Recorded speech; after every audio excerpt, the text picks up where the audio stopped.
داروں سے محبت کی نشانی پکوڑے بیچتا تھا لکھنؤ میں بیٹھنے والا ایک شخص، اور جب لوگ اس سے پکوڑے لیتے تو کہتے دعا کرو کہ اللہ رب العزت مجھے علماء کے ساتھ کھڑا کرے قیامت میں۔ اور کوئی عالم دین ہوتا تو باوجود ہے کہ یہ پکوڑوں والا غریب تھا، لیکن یا اس کو فری دیتا یا اس سے رعایت ضرور کرتا۔ عالم حافظ قرآن حدیث کی قدر کی بنیاد پر۔ پتہ ہے پکوڑوں والوں کے جنازے میں کتنا مجمع آئے گا، کتنے بندے جنازہ پڑھیں گے؟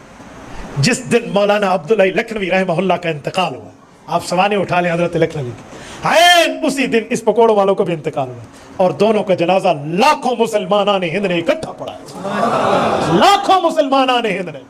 اور حضرت لکھنوی کے انتقال کے وقت راس کماری سے لے کر چترال کی چوٹیوں تک یہ بر صغیر ہوا کرتا تھا۔